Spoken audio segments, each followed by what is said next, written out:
Assalomu alaykum, kanallarımız hurmatli obunachilar, hurmatli vatandoshlar. Bugungi sotuvga chiqqan joy o'rnimiz Urganch tumanida, Ptisada. Ajoyib bir mesada joylashgan ekan. Ko'rib turganingizdek, shu to'yxonani yonida hurmatli obunachilar, ko'chalar polni asfalt, bedeni bog'cha maktablardan muammosi yo'q, transportlardan muammo yo'q. Shura marshrutlar ham gap turibdi. Hurmatli vatandoshlar, Orzu mahallasidan kirib kelasiz. To'rda shu o'ng tarafimizda shu joy o'rnimiz. Hurmatli obunachilar, Munina 1820, elde tarafi 16,5 razmerda tushgan. Xalasangiz 2 bo'lib olsangizlar ham bo'ladi, xalasangiz bir ochib olishingiz ham mumkin. O'zingizni o'ngaylansa qarab, savdolashib kelib olaverasiz. Ekranda mulkiyasini nomerni qo'yamiz, prямо o'zlari bilan gaplashib olaverasiz. Dokumentidan muammosi yo'q, hurmatli vatandoshlar. Ajoyib mesada, texnik zo'r mesa ekan. Yana tarafında yine maktabim yaqingina. Bolalarınız hurmatli obunachilar, shundan joy ko'rsangiz 2 minutda boradi, 2 minutda keladi. Ko'chalari polni, asfalt, transport, suv, svet, gazlardan umuman muammosi yo'q. Zo'r mesada ekan. Yine bellerim eldileri keng. Hurmatli obunachilar, xalasangiz bu yoqni qarab olsangiz ham bo'ladi, xalasangiz bu taraf ham. Bize elde bu tarafı lekin. Bilen chetdan gözetib boraveramiz sizlar. Şlaka blok bilan o'rab qo'ydilar. Joy o'rnimizni.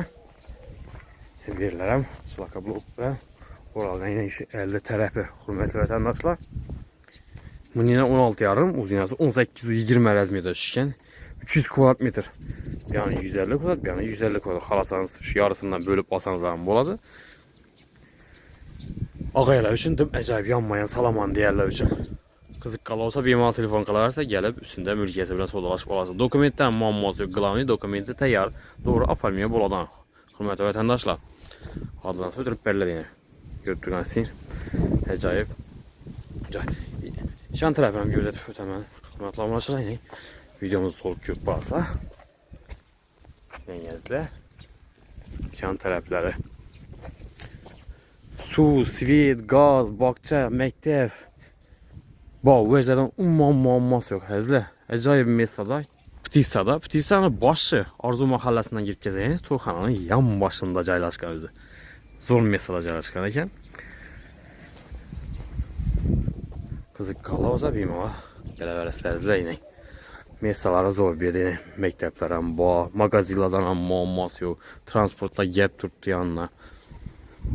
Hurmatli obunachilar, sizlar kanallarımıza abone bo'lsa, abone bo'lib, like bosib, qo'llab-quvvatlab tursangiz, sizlar qo'ldan kelgancha ajoyib arzon narxdagi xonadonlarni taqdim qilib boraveramiz. Shuning kerakli narsalarni aytsangizlar, joy o'rni kerakmi, hovli joymi, variantda joylar kerak bo'lgan bo'lsa, kommentariyada fikrlaringizni qoldirib qo'yasizlar. Shuni e'tiborlansa, havola qilib boramiz shuning narsalarni. Hammaga sog'lik, salomatlik tilaymiz. Keyingi rolikda görüşguncha xayrlab qolamiz.